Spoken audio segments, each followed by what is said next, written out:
उसी में उसका भजन का समय निकल जाएगा। भजन करने बैठा था और भजन करने बैठा था तो उसको किसी ने डांट दिया। जब डांट दिया तो उसी में मन चला गया। जिसमें आदमी का ज्यादा मन रहता है उधर ही मन खींच लेता है। तो बस हो गया, भजन करने बैठे थे, अब भजन नहीं कर पा रहे। तो अपने मन, जब हम भजन करना चाहते हैं तो मन के अंदर वो विचार आते हैं कि जो हमारे सामान्य समय में नहीं आते, जिसको हम कभी याद नहीं करते हैं, तो वो हमारे दिमाग में दौड़ दौड़ के आ जाते हैं। आपको कोई चीज याद ना आती हो दिन भर, आप भजन करने बैठिए, उस समय सब याद आ जाएगा। जितनी चीजें हैं वो सब धीरे धीरे याद आ जाएंगी और दिन भर याद न रहेंगी। लेकिन आदमी को वो चीजें याद आ जाती हैं जो आदमी कभी कभी कोई चीज याद ना आता रहा होगा तो उस समय सब आगे सामने खड़े हो जाए। ये भजन का प्रभाव इतना तगड़ा हुआ, सब जितने राक्षस हैं सब चले आते हैं कि इसके भजन इसको न कर, हाँ खड़े हो जाए। अभी देखो ये काम नहीं हुआ, पड़ा है। अभी जो है ये काम नहीं हुआ, पड़ा है। अब सुबह हम आए नहा के और जैसे सोचे कि कुछ बैठे उठेंगे, ऐसे हमको याद आया, अरे अभी कल का जो बनाए थे वो तो पड़ा है, सबको भेजे नहीं। कल दिमाग में आ गया तो वो भेजने में लग गए। वो सब आता है जो हम दिमाग में हमारे नहीं रहते, वो सब दिमाग में आ जाते। तो ये भजन करने वालों को राक्षस लोग सताते रहते हैं। यही राक्षस है, हमारा मन शांत नहीं होने देते। हम भले शांत बैठे हैं लेकिन मन के अंदर उछल पुछल मची रहती, सबके अंदर, सबके मन के अंदर उछल पुछल मची रहती है। आदमी बैठा शांति से तो पर भजन जो है वो होने नहीं पाता है, अशांति मची रहे। तो यही बात यहाँ पर है कि वो ले आए हैं राम लक्ष्मण तुम आगे में। अब राम लक्ष्मण कौन है? राम है ज्ञान अनुभव और लक्ष्मण है विवेक। देखिए राम के पास बहुत बड़ी अलौकिक ताकत, उसका नाम राम है, उसी का नाम ज्ञान है। क्यों अनुभव और ज्ञान कहा जाता है? इसलिए कहा जाता है कि उसको वो परमात्मा ही है, वो परमात्मा की एनर्जी ही है जो हमारे अंदर कार्य कर रही है, वो अनुभव है। वो चीज जो हम प्रकृति क्षेत्र में जो सोचते हैं कि हम ऐसा करेंगे तो ऐसा हो जाएगा, ऐसा करेंगे तो इस प्रकार हो जाएगा, वो इन सब नियमों को नहीं मानता। वो अलौकिक एनर्जी है, वो इन सब से अलग होकर के सोचती है। तो जो परमात्मा की जो शक्ति है वो अलग, उसकी सोच है, उसका तरीका अलग है, उसकी रहनी अलग है, वो उसके सिद्धांत अलग है। हम लोगों को जो सिद्धांत है, हम लोगों की जो सोच है वो माया से ग्रसित है, मन के विकारों से ग्रसित है। तो हम लोग ऐसा सोचते हैं कि वो हमारा जो है शत्रु है। आत्मा जो सोचती है वो अलग सोचती है, जिसको हम शत्रु सोचते हैं वो हमारा मित्र है। तो आत्मा का जो सोचना है, उसकी जो प्रक्रिया है आत्मा की, वो अलग ढंग से चलती है, इसलिए उसको अलौकिक कहा जाता है। अनुभव गम्य कहा जाता है। वो चीज हम लोगों की पहुंच वहां तक है ही नहीं। जो चीज जो महापुरुष होते हैं, जो महात्मा होते हैं, जो ज्ञान, इसे राम को ज्ञान का रूप कहा गया, अनुभव का रूप कहा गया। राम वही करेंगे जो करना चाहिए, जो करना उचित है, जो हमको संसार से मुक्त कराने के लिए उचित है। अब देखिए बाली को राम ने छिप कर मारा, बाली को मारा ना, बाली मरने लगा। जब बाली मरने लगा तो राम गए, राम लक्ष्मण बाली के सामने खड़े हो गए। राम तुमने मुझको छिपकर मारा, ये तुमने कोई बहुत बड़ा कार्य नहीं किया।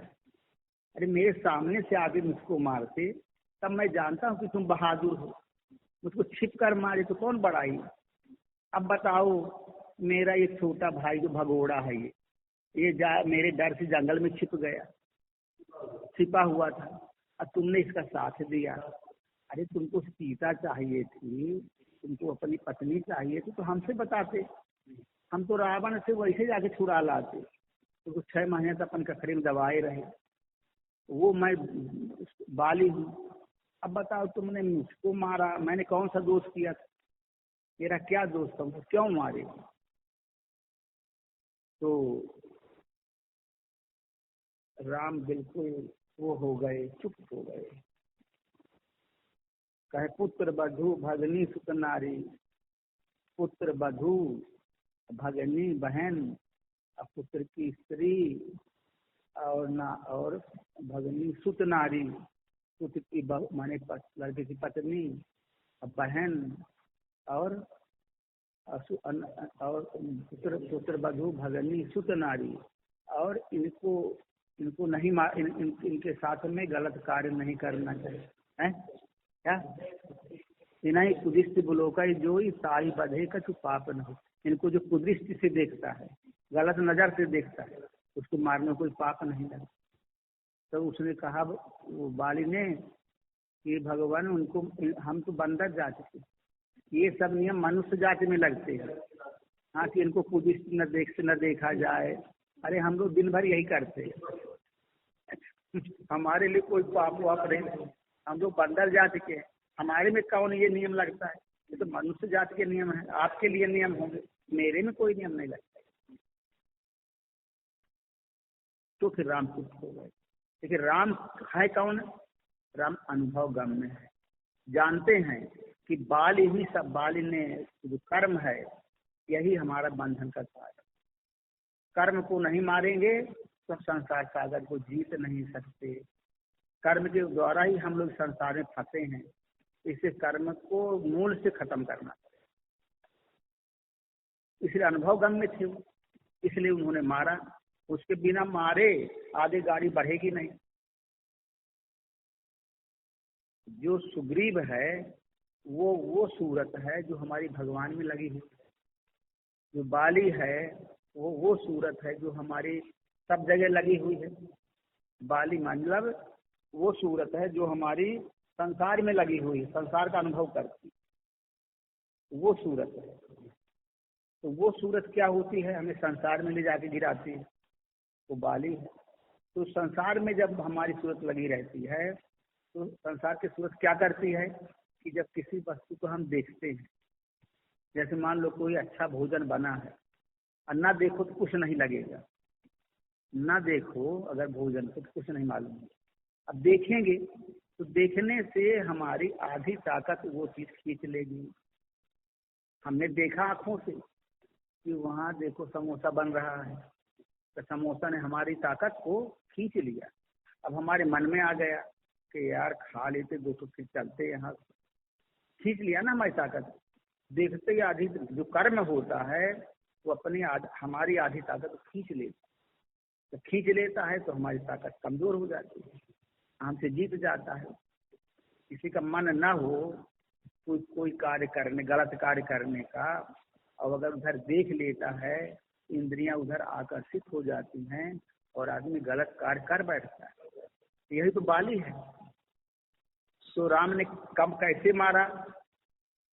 साधक कैसे उसको मारे? साधक उसको छिपके मारेगा, उससे अपने को अलग करके फिर मारेगा उस कर्म को। कर्म को तब मारेगा जब कर्म वहां पर ना हो, तब मारे, तब वो मरता है। अगर कर्म सामने है तो मारने में बड़ी मुश्किल होती, मारा है नहीं मरता कर्म। ये है बाली। तो क्या किए कि तो विश्वामित्र जी ने कहा कि अगर राम लक्ष्मण मेरे साथ चलते हैं तो इन राक्षसों को मारेंगे। मुझे जो भजन में मुझे विघ्न करते हैं राक्षस लोग, इनको मारेंगे। जब मारेंगे तो मैं सुरक्षित हो जाऊंगा। अब चाहते तो विश्वामित्र भी मार सकते थे राक्षसों को, लेकिन क्यों नहीं मारते? जब किसी को हम मारेंगे तो हमें क्रोध करना पड़ेगा। जब क्रोध करना पड़ेगा तो क्रोध भी राक्षस ही है, हमारे ऊपर पहले चढ़ बैठेगा क्रोध। तो हमारा भजन पहले, हम भजन को जा ही ना पाएंगे, क्रोध ही आ जाएगा उनको मारने में। तो इसलिए कहते हैं मैं नहीं मार सकता, मैं मारूंगा तो मेरा ही भजन खत्म हो जाएगा। इसलिए हमको राम लक्ष्मण चाहिए। राम मतलब अनुभव, अनुभूतियां चाहिए, ज्ञान चाहिए, और लक्ष्मण यानी विवेक चाहिए, तब ये मारे जाएंगे।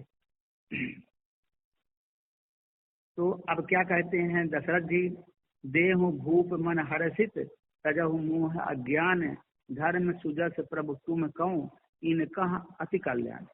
कहते हे राजन, विश्वामित्र जी कहते हे राजन, प्रसन्न मन से इनको दे दो, मोह और अज्ञान को छोड़ दो। तो तुम्हारा मत लड़का है, मेरा लड़का है, और ये सब जो भावना है, मोह है, अज्ञान है कि मैं इनको मेरे पास ही रहेंगे, मैं इनको नहीं छोड़ूंगा, ये अज्ञान छोड़ दो। हे स्वामी, इससे तुमको धर्म और सुयश की प्राप्ति होगी, इससे तुमको धर्म की प्राप्ति होगी और सुयश की प्राप्ति होगी, और इनका परम कल्याण होगा, और इनका भी कल्याण होगा, जिसके लिए पृथ्वी पर जन्म लिए हैं, इनका भी कल्याण हो जाएगा। ये कल्याण करने के लिए ही आए हैं, इनका दूसरा कोई काम नहीं। सुनि राजा अद अप्रिय बानी, हृदय कंप मुख दुति कुमलानी, चौथे पन पायों शुद्धचारी, विप्र वचन नहीं कहे हो विचारी। इस अत्यंत अप्रिय वाणी को सुनकर राजा का हृदय कांप उठा, हृदय कंप, और मुख दुति कुमलानी, और मुख की कांति फीकी पड़ गई। मुख दुति कुमलानी, मुख की जो कांति है, शोभा है, वो खत्म हो गई। जब आदमी कोई ऐसा चिंता वाली बात कोई बोल देता है तो आदमी का चेहरा डाउन हो जाता है। बोले अब क्या करूं, ये तो हम कहे तो कोई ऐसी चीज मांगेंगे कि जो कि मैं दे दूंगा, अब क्या जानूं कि मैं लड़कों को ही मांग रहे हैं। तो उनका चेहरा डाउन हो गया। चौथे पन पायों सुखचारी, और दशरथ जी बोले कि मैंने चौथे पन में 4 पुत्र पाए हैं। अब विप्र वचन नहीं कहे विचारी, हे विप्र, हे ब्राह्मण, तुमने विचार करके ये बात अब विप्र बोल दिए। विप्र माने नाराज होकर के, नहीं तो बड़ा आदर सत्कार किए थे, अब कहें कि ये तो बड़ा गड़बड़ किया ये विप्र ने, तो कहें कि तुमने विचार करके बात नहीं कहा है भाई। तो मांगा हो भूमि धेनु धन कोसा, सर्वस देहु आज सहरोसा, और देह प्राण ते प्रिय कछु नाही, सो मुनि देव निमिष एक माही। हे मुनि, आप पृथ्वी गौ धन और खजाना मांग लीजिए, देखिए वह न देते आज फंस आ गए हैं। अगर ये मांग लेते विश्वामित्र कि हमको सब दे दो, राज्य पूरा, खजाना सब दे दो, पृथ्वी दे दो, गौ दे दो, धन दे दो, तो वो भी न देते, कहते आए वो। तो फिर क्या मैं आज बड़े हर्ष के साथ अपना सर्वस्व दे दूंगा। जब सर्वस्व दे देंगे तो लड़का कह नहीं दे रहे हैं, दे देना चाहिए ना। लेकिन अब उनके मन, उनका मुंह है, उनका ज्ञान नहीं देने देता। बहुत प्रिय लड़के हमारे, देह और प्राण से भी अधिक कुछ प्यारा भी नहीं, कुछ भी प्यारा नहीं होता। मैं उसे मैं उसे भी एक पल में दे दूंगा।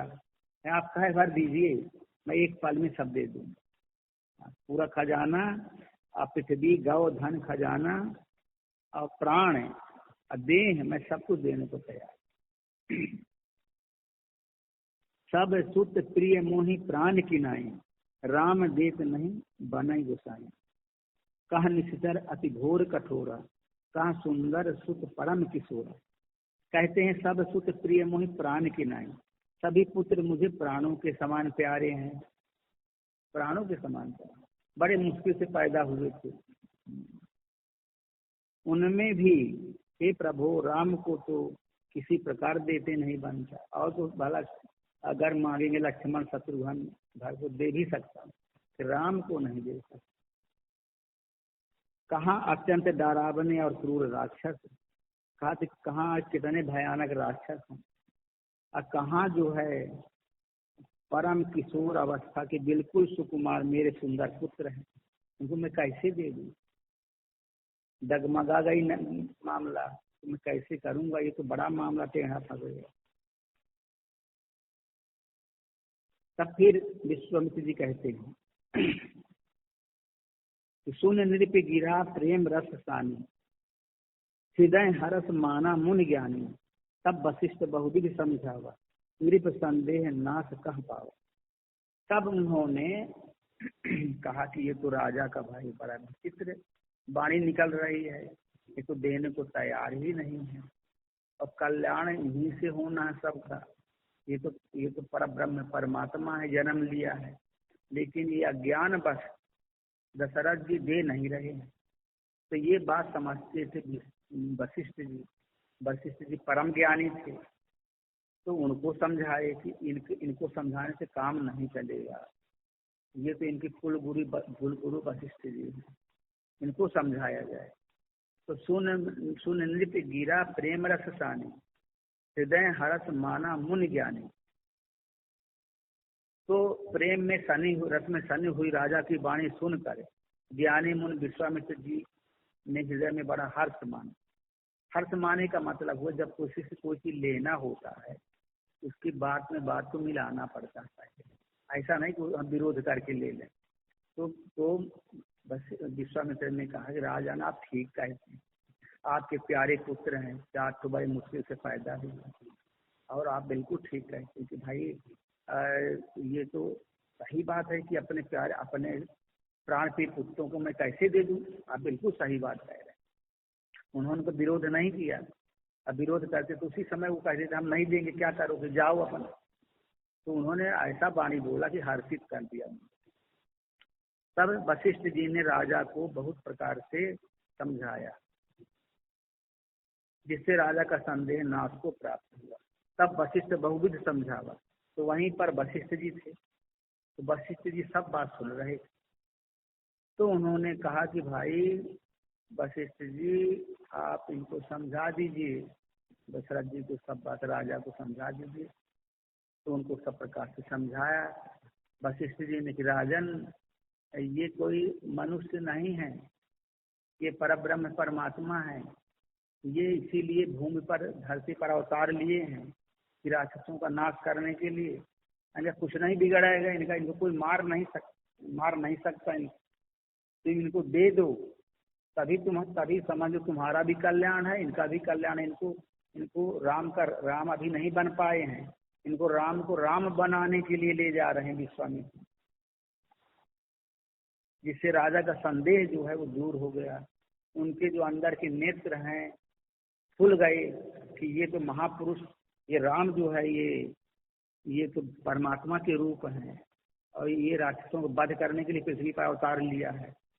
तब उनके ज्ञान के नेत्र जब खुले, तब उनका संदेह नष्ट हुआ। तब वो तैयार हो कि चलो भाई ले जाओ। देखिए कोई काम जब किया जाता है तब उसमें हमारी बुद्धि काम करती है कि हम ऐसा नहीं करेंगे। फिर कोई समझाने वाला होता है, समझा देता है कि नहीं तुम करोगे तो तुम्हारा कल्याण होगा, तुमको लाभ मिलेगा, कर लो, हम तुम्हारे फायदे के लिए बोल रहे हैं। तब आदमी समझ जाता है कि हाँ ठीक बात भाई, जब आप कहते हैं तो हम जरूर उस कार्य को करेंगे। तो यही बात यहाँ पर है। अति आदर दो तनय बुलाए, हृदय लाए बहुभांति सिखाए। मेरे प्राणनाथ सुत जो, तुम मुनि पिता आन नहीं को। राजा ने बड़े ही आदर से दोनों पुत्रों को बुलाया और हृदय से लगाकर बहुत प्रकार से उन्हें शिक्षा दी। तो क्या किए, राजा ने दोनों पुत्रों को बुलाया। कौन दो पुत्रों को, राम और लक्ष्मण को बुलाया और हृदय से लगाकर बहुत प्रकार से उन्हें समझाया।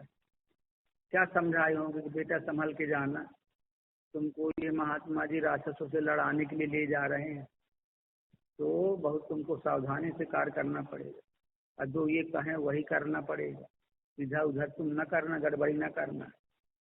तो उस समय शायद मुझे लगता है राम जो हो गए होंगे 16-17 साल, किशोरावस्था को प्राप्त हुए, 16-17 साल के रहे होंगे राम लक्ष्मण।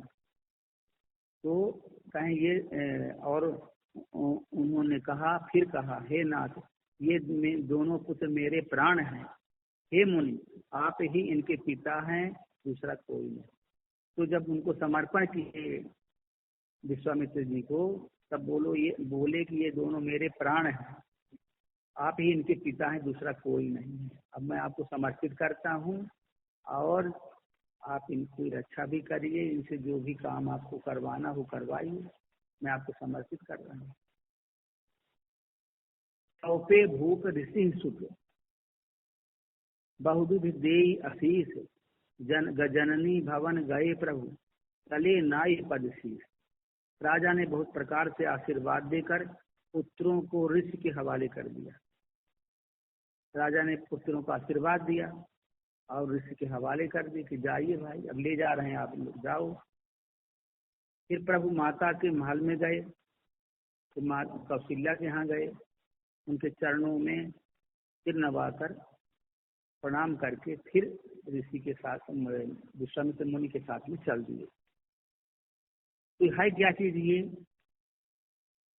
ये हम लोगों के अंदर की कहानी है, हमारे मन के अंदर क्या हो रहा।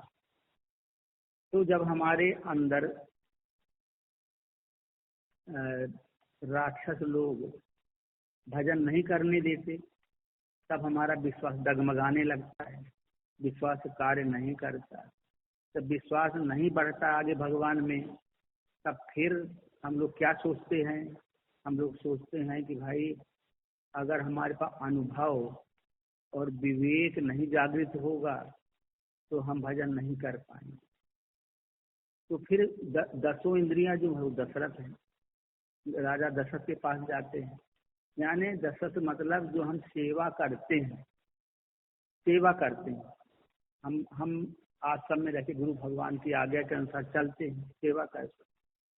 तो वो है कहाँ, वो ज्ञान और अनुभव कहाँ पर रहते हैं, और ये जो विवेक है और अनुभव है, ज्ञान है, कहाँ पर रहते हैं। ये सब हमारे कर्मों से पैदा हुए, जो हमने सेवा किया गुरु भगवान की लगन से, वो सेवा के परिणाम स्वरूप है ये चारों पुत्र पैदा हुए। अब इन चारों पुत्रों के जो पैदा हुए, भक्ति और हमारे इंद्रियों के सही, वो इंद्रियां जो भगवान की सेवा में लगी हुई, माने सेवा और भजन के संयोग से जो ज्ञान और विवेक पैदा हुआ है, उसके पास है। ये अभी छोटी अवस्था में है, उसके पास है। तो हमारा विश्वास अभी जो हम भजन करते हैं जब, तो हमारे भजन में जब प्रगति नहीं होती, हमारा भजन जब नहीं बढ़ता आगे, तब फिर हम क्या करते हैं, तब फिर हमारे लिए अनुभव और विवेक दोनों को हम प्रयोग करते हैं। हमारा अनुभव क्या कहता है और विवेक क्या कहता है, दोनों फिर आते हैं। अब किनको मारना है हमको, राक्षसों को मारना है। राक्षस जो है ये कौन है कि हम बैठते हैं ध्यान करने के लिए, साधना करने के लिए, लेकिन नाना प्रकार के तर्क आ जाते हैं। तो तर्क क्या आते हैं कि हम जो है, हम कृष्ण भगवान का ध्यान करें। हम पहले शंकर जी का ध्यान करते थे, अब शंकर जी का ध्यान करते थे, अब यहाँ आए तो कहने भाई गुरु भगवान का ध्यान करना चाहिए। तब हमारा मन लगता है कि मैं शंकर जी का ध्यान करूं या अब स्वामी जी का ध्यान करूं। शंका हो गई, तो ये क्या हो गया, तर्क हो गया। अब तर्क पैदा हो गया। अब हम बैठते हैं ध्यान करने के लिए, तो हमें शंकर बाबा आ जाते हैं ध्यान। तो अब झगड़ा मच गया ना, तर्क आ गया ना। यही ताड़ुका कि अब हम कहते हैं, स्वामी जी कहते हैं तो हमारा ध्यान करो, और वो कहते हम शंकर जी को ज्यादा मानते थे, इसका मैं ध्यान करूं। तो ये ताड़ुका है, तर्क रूपी ताड़ुका। ये कौन थी ताड़ुका, ये मारीच की महतारी थी। मारीच जो राक्षस था उसकी महतारी थी ताड़ुका। ये मारीच कौन था, ये रावण का मामा था। हाँ, तो ये ताड़ुका जो होती है, ये सबके अंदर बैठी रहती है।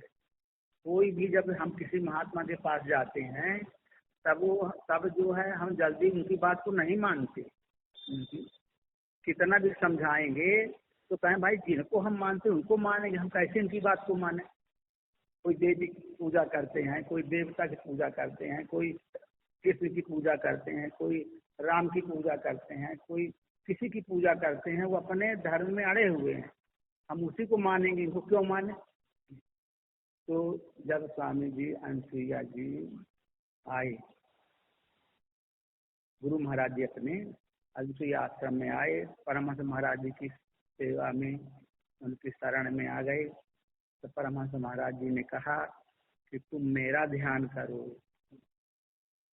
तब स्वामी जी बोले कि मन में तर्क पैदा हो गया। स्वामी जी ध्यान करते थे धनुर्धारी राम का, तो धनुष बाण ले रहे थे ना, राम टांगे हैं यहाँ, उनका ध्यान करते थे। तो फिर मन में तर्क पैदा हो कि मैं तो धनुर्धारी राम का ध्यान करता हूँ, और ये महात्मा जी बोलते हैं कि हमारा ध्यान करो, तो मैं इनका ध्यान का कैसे करूँगी, तो महात्मा है, मैं तो भगवान राम का ध्यान करता हूँ। तर्क पैदा हो गया। तो क्या हुआ, मन में बड़ी उथल पुथल मच गई कि अब कैसे हो, कि कहते हमारा ध्यान करो, हम तो भगवान राम का ध्यान करें, भगवान तो वो हैं, ये थोड़ी भगवान है, ये तो महात्मा है। तो एक दिन ध्यान में बैठे, पता है, एक दिन ध्यान में ऐसे संकल्प करके बैठे, तो बैठे बैठे बैठे बैठे और राम का ध्यान कर रहे। तो राम का ध्यान करते करते और वो पूरा राम का ध्यान हट गया और परमहंस महाराज जी का स्वरूप आ गया सामने। मानते थे राम के ध्यान को, राम का ध्यान करते थे, लेकिन परमहंस महाराज जी की ऐसी कृपा हुई कि उनका स्वरूप हट गया, राम का स्वरूप हट गया, उनकी जगह में परमहंस महाराज जी का स्वरूप आ गया। उस दिन से विश्वास हो गया कि हमें इनका ही ध्यान करना है। अब राम का काम नहीं है, अब हमारे राम जो हैं यही हैं, हमारे राम कौन है, यही। तब से उनका ध्यान करने लगे। ऐसे इस तर्क रूपी ताड़ुका मारी जाती है, ऐसे सीधे सीधे नहीं मरती, इसको भगवान राम ही मारते। हमारे मन के अंदर विश्वास पैदा करते हैं। जब विश्वास आ जाता है तब हम फिर ध्यान में लग जाते हैं। अब हमारा ध्यान होने लगा गुरु महाराज का, लेकिन ध्यान तो हो रहा है, लेकिन अभी जो आगे और दिक्कतें आती, वो मारी का स्वभाव ये दिक्कत करते हैं, तो फिर इनको भी भगवान मारते हैं, वही मारेंगे, भगवान ही मारते हैं ताड़ू का स्वभाव, वो मारी का स्वभाव को। तो देखिए आगे पढ़ते हैं, अभी आएगा आगे।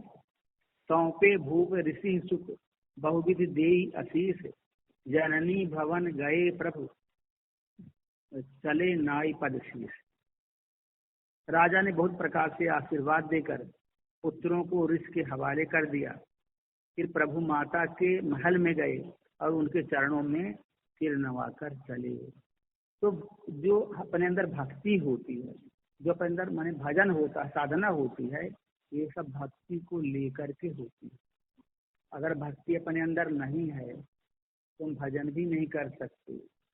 मतलब साधक का हृदय भक्ति से युक्त होना चाहिए, भक्ति से जुड़ा रहना चाहिए, भजन करने के योग्य होना चाहिए।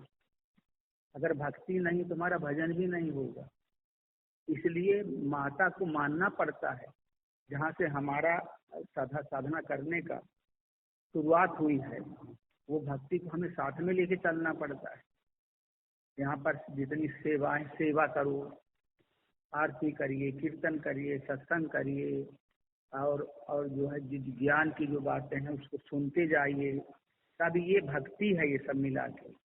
और इसी से भगवान राम का जन्म हुआ है, इसी से लक्ष्मण का, इसी से भरत का, इसी से शत्रुघ्न का, इन सब का जन्म हुआ है। तो जब कोई कार्य राम करते हैं इन सबको लेके चलते हैं, ऐसा नहीं कि इनको महत्व ना दें, बराबर महत्व देना पड़ता है। हमारी साधना तभी आगे बढ़ेगी जब हमारा सेवा, भजन, सत्संग और कीर्तन, आरती सब साथ में होंगे। हम लोग कहेंगे बल्कि तो कहीं ना जाएं, हम सेवा ना करें, हम जो है आरती कीर्तन ना करें, हम सत्संग ना करें और खाली ध्यान करें, तो ध्यान करने भर से हमारी प्रगति नहीं हो सकती। हमारा मन बड़ा चंचल है, तो थोड़ा भी समय पाएगा तो माया में घूमने लगेगा। उसको एक सेकंड को भी नहीं छोड़ना है। मन को हमेशा भजन में लगा के रखना है। इसी का नाम है भक्ति। 24 घंटे मन भगवान के सेवा में लगा रहे। किसी न चाहे चाहे ध्यान के माध्यम से, चाहे नाम के माध्यम से, चाहे सेवा के माध्यम से, चाहे कीर्तन के माध्यम से, आरती के माध्यम से, सत्संग के माध्यम से, हर समय मन भगवान के क्षेत्र में, भगवान की सेवा में लगे रहे, तब मन कंट्रोल में आता है। तो राम क्या किए कि माँ का आशीर्वाद लेकर के और विश्वामित्र के साथ में चल दिए। विश्वामित्र है कौन? विश्वामित्र है विश्वास। देखिए, हम लोग जरूर कहते हैं कि हम साधु महात्मा हो गए, घर द्वार छोड़ दिए, लेकिन विश्वास नहीं आया। विश्वास कब आएगा? पूर्ण विश्वास जब जब विश्वामित्र जी हमको पूरा ज्ञान दे देंगे। पूरा ज्ञान कब मिलता है? तो ट्रांसफार्म होता जाता है। जब तक मोह नहीं मरता तब तक पूरा विश्वास पैदा नहीं होता, तब पैदा होता पूरा विश्वास। अभी तो विश्वास की शुरुआत है ये।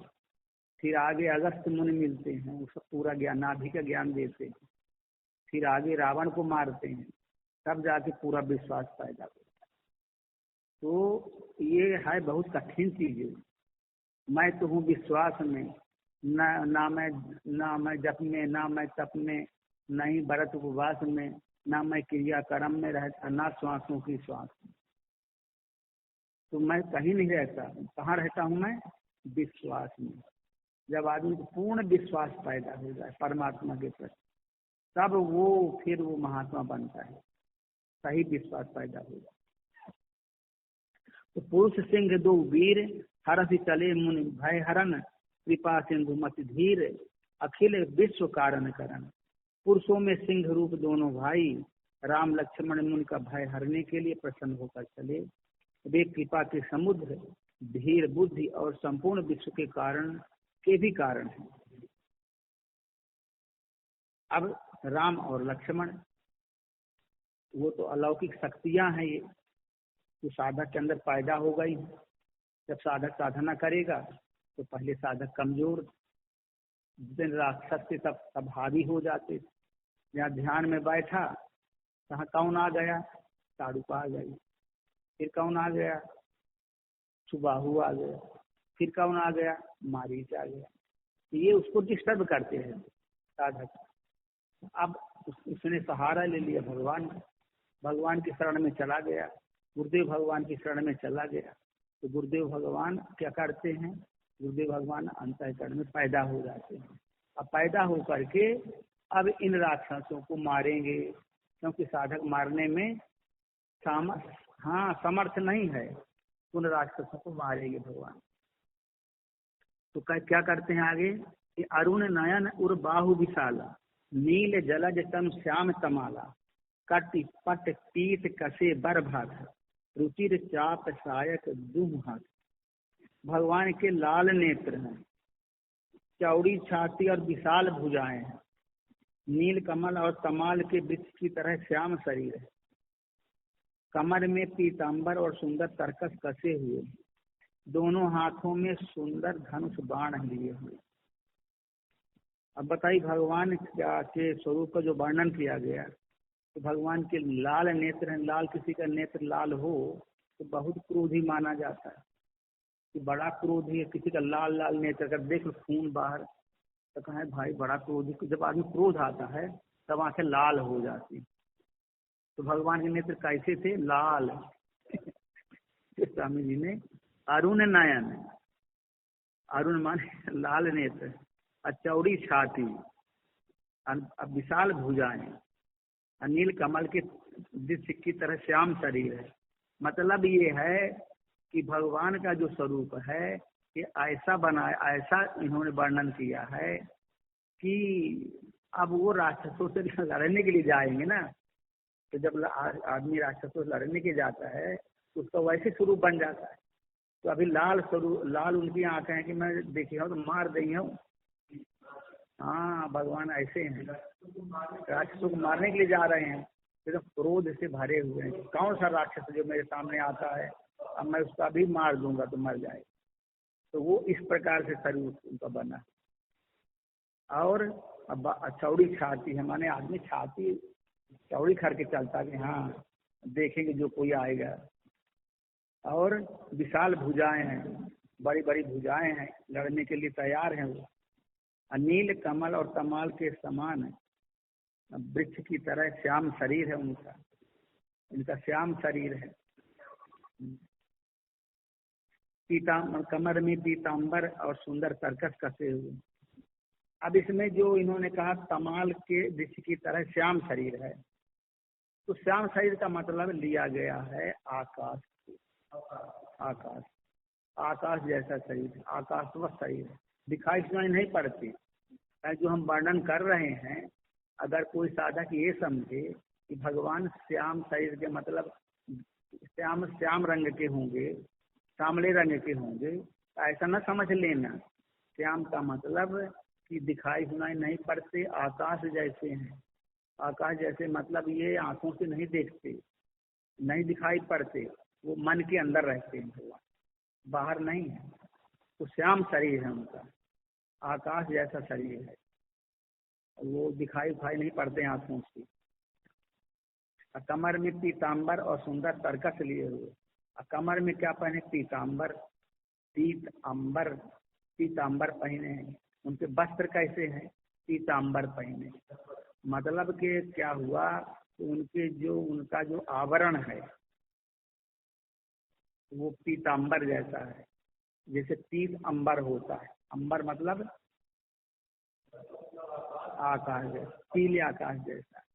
हाँ, कि वो उनके उनके मन के अंदर, मन के अंदर वो रहते हैं भगवान। और पीताम्बर पहने का मतलब पीत अंबर है उनका, आकाश जैसा ही उनका कपड़ा भी है। वो बाहर जैसा, बाहर कोई चीज नहीं है उनकी। हाँ, पीले रंग का कपड़ा पहने हैं, माने अंदर दिखाई नहीं पड़ती कहाँ घुसे बैठे हैं। और सुंदर तरकस कसे हुए हैं। सुंदर तरकस क्या है उनके? सुंदर त्याग से युक्त है तरकस। तरकस में क्या रहता है? बाण रहते हैं। तो बाण क्या है? कि बाण मतलब वाणी, वहां से ऐसी वाणी मारते हैं कि वो फिर जो काम क्रोध रूपी विकार हैं वो सब नष्ट हो जाते हैं। काम क्रोध तर्क और स्वभाव ये सब नष्ट हो जाते हैं।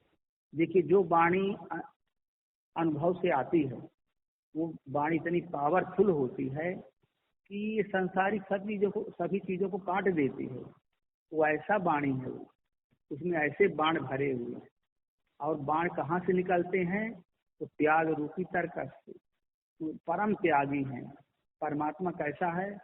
सबसे अलग, सबसे न्यारा है। वो वहां से सब बाण चलाता है, वहां से बाणी रिले करता है, उस बाणी से सब मरते हैं। और दोनों हाथों में धनुष और बाण लिए हुए हैं, दोनों हाथों में धनुष और बाण है। और उनका धनुष कैसा है? वो ये बाहरी धनुष नहीं, ध्यान रूपी धनुष है। ध्यान रूपी धनुष, जब कोई साधक ध्यान करता है तब वो बाण छोड़ते हैं। ध्यान के द्वारा वो बाणी आती है और उस राक्षस को मार देती है, तब वो राक्षस मरता है। तो कितनी अंदर की बात है ये, मतलब कितनी मन के अंदर की रामचरितमानस है। सब साधक के अंदर हो रहा, सब हमारे अंदर क्रियाएं घट रही। अगर कोई साधक साधना करता है तो उसको इन सब चीजों का सामना करना पड़ता है। ये अंदर ही अंदर क्रिया होती, बाहर किसी के समझ में नहीं आती है। तो फिर क्या हुआ कि चले जाते मुनि, हाँ, ये प्रभु ब्राह्मण ने देव में जाना, नहीं याद नहीं। श्याम गौर सुंदर दो भाई, विश्वामित्र महानिधि पाई। प्रभु ब्राह्मण ने देव में जाना, मोहिनीति पिता सजीव भगवान। श्याम और गौर वर्ण के दोनों भाई परम सुंदर हैं, परम सुंदर हैं। श्याम और गौर वर्ण के दोनों भाई परम सुंदर हैं। अब सुंदरता की जो उपमा है वो किससे दी गई है? वो दी गई है कि वो सुंदरता की उपमा है कि वो जो संसार में चीजें देखने में नहीं आती, उनकी उपमा जो है इस संसार से अलग है। इस संसार के पदार्थों से उनकी उपमा नहीं है। उनकी सुंदरता उनकी योग्यता से है कि जो इस संसार सागर को नष्ट करने के लिए इतने शक्तिशाली हैं, इतने इतने बलशाली हैं, इतने अच्छे हैं दोनों भाई। वही उनकी सुंदरता है। ये सुंदरता नहीं है कि जो संसार में कोई आदमी की चमड़ी सुंदर हो, चमड़ी वाली सुंदरता नहीं। वो तो अलौकिक हैं दोनों, ज्ञान भी अलौकिक है और अनुभूतियां भी अलौकिक है। वो सुंदरता उन दोनों की। तो श्याम किसका शरीर है? राम का शरीर श्याम है। गौर वर्ण किसका है? लक्ष्मण का। गौर का मतलब होता है जो ज्ञान का स्वरूप है, विवेक का स्वरूप है। विवेक क्या होता है? थोड़ा ऊपर के लेयर में रहता है, ज्ञान अंदर के लेयर में रहता है। विवेक जो है संसार की वस्तुओं को टच करता रहता है, क्या अच्छा है क्या बुरा है। और अनुभव क्या करता है? अनुभव अंदर रहता है, वो अलौकिक ताकत परमात्मा से जुड़ा रहता है। हम लोगों को जो वाणियाँ आती हैं, जो अनुभव आते हैं, वो अलौकिक परमात्मा से रिले होती। उसका नाम राम है, वो अनुभव है। और जो बाहर से हम लोग निर्णय करते हैं कि क्या अच्छा है क्या बुरा है, ये लक्ष्मण का काम है। लक्ष्मण विवेक है। तो दोनों भाई परम सुंदर है। तो सुंदर का मतलब उनके कार्य बहुत सुंदर है। हाँ, विश्वामित्र महानिधि पाई। अब विश्वामित्र जी क्या किए? ये महानिधि को पा गए। महानिधि का मतलब होता है ऐसी निधि जिनके द्वारा राक्षसों को वो मरवा डालेंगे। नहीं तो अगर ये दोनों ना होते तो राक्षसों का मारा जाना बड़ा मुश्किल। प्रभु ब्रह्मण्य देव मैं जाना, मोहिनी पिता तदेव भगवान। मैं जान गया कि प्रभु ब्रह्मण्य देव ब्राह्मणों के भक्त हैं। मेरे लिए भगवान ने अपने पिता को भी छोड़ दिया। तो विश्वामित्र जी ऐसा सोचने लगे कि ये जो राम और लक्ष्मण हैं, ये ब्राह्मणों के भक्त हैं, ब्राह्मणों के मानने वाले हैं। माने ब्राह्मणों का मतलब कि विश्वामित्र जी को मानने वाले हैं। ब्रह्मज्ञानी थे ना वो विश्वामित्र जी, तो ब्राह्मणों की इज्जत करते हैं, मानते हैं। इसलिए इन्होंने अपने पिता को भी त्याग कर दिया, छोड़ दिया, हमारे साथ में चले आए। नहीं तो राम लक्ष्मण कह देते कि हम न जाएंगे आपके साथ, हम अपने पिता के साथ में रहेंगे। तो फिर क्या करते? विश्वामित्र को खाली हाथ लौटना पड़ता ना। लेकिन उन्होंने कहा कि नहीं, ये ब्राह्मणों को मानते हैं। ब्राह्मणों का मतलब जो ब्रह्म तत्व को प्राप्त किए हुए महर्षि लोग हैं, ऋषि लोग हैं, उनको मानते हैं ये, तब मेरे साथ चले आए अपने मातारी बाप को छोड़कर। इस प्रकार से आज का समय समाप्त हुआ। अब कल हम लोग आगे पढ़ेंगे। तो ये अब आगे चलेगी। अभी ताड़का सुबह हो मारी सब आएंगे। और यही चल रहा वहाँ भी, गुरुदेव भगवान के दरबार में भी यही चल रहा है। ओम श्री सद्गुरुदेव भगवान की जय।